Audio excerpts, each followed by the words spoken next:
Kasus COVID-19 semakin parah. Hari ini COVID-19 memecahkan rekor baru dengan lebih dari 7.000 kasus. Penyebarannya telah masuk ke sekolah. Akibatnya sekolah tatap muka 100% yang baru 2 pekan digelar akhirnya bubar jalan.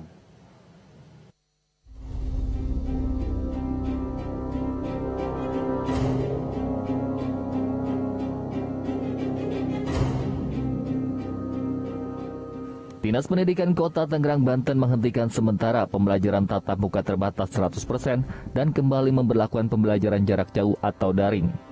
Aturan ini berlaku mulai Rabu 26 Januari dan untuk waktu yang belum dapat ditentukan. Seperti yang terlihat di SMP Negeri 13 yang berlokasi di kawasan pendidikan Cikokol, Kota Tangerang.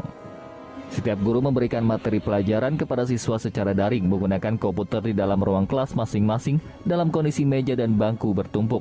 Tidak hanya materi teori, namun materi praktek dengan menggunakan alat bantu tertentu tetap dilakukan guru.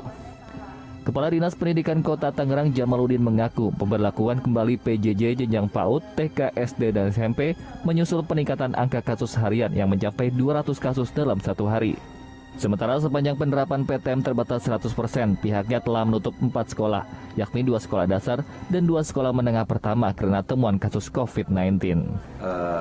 Mempunyai kebijakan terkait dengan pembelajaran bahwa mulai hari ini tanggal 26 Januari tahun 2022 kita memberlakukan pembelajaran jarak jauh kembali secara virtual.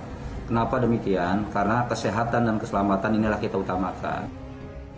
Jika di Tangerang sekolah tatap muka ditutup dampak melonjaknya kasus COVID-19, maka di Jakarta terjadi sebaliknya. Pemprov DKI Jakarta tetap percaya diri terus melanjutkan PTM 100%. Padahal sejak PTM 100% digelar, 90 sekolah ditutup sementara lantaran temuan kasus COVID-19. Dari 90 sekolah yang ditutup, paling banyak di Jakarta Timur, 43 sekolah. Disusul Jakarta Selatan, 31 sekolah, dan sisanya tersebar di 3 wilayah lain di ibu kota. Pembelajaran tatap muka 100% di sekolah DKI Jakarta hanya disetop selama 3 hari hingga 1 minggu jika ada siswa atau guru yang terpapar COVID-19. Wakil Gubernur DKI Jakarta Ahmad Riza Patria mengatakan, DKI konsisten menggelar sekolah tatap muka 100% karena berstatus PPKM level 2 dan telah melebihi target vaksinasi nasional.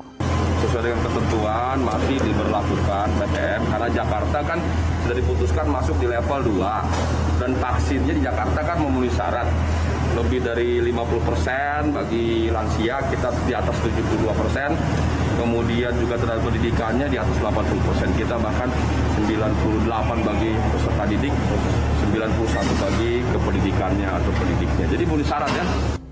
Kasus COVID-19 kembali memecahkan rekor baru.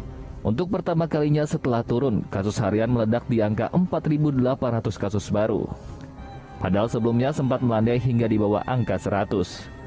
Pasien meninggal dunia juga mengalami peningkatan. Virus baru COVID-19 varian Omikron disebut-sebut sebagai biang keladi lonjakan kasus ini. Penyebaran varian Omikron memang luar biasa cepat meskipun kondisi klinis pasien tidak separah jika terpapar varian Delta. Puncak COVID-19 di Tenggara akan terjadi Februari dan sekaligus menjadi gelombang ketiga penyebaran COVID-19 di tanah air. Di tengah ancaman itu, pemerintah terus mengejut vaksinasi COVID-19 termasuk vaksin dosis ketiga alias booster. Tim Liputan, JAK TV.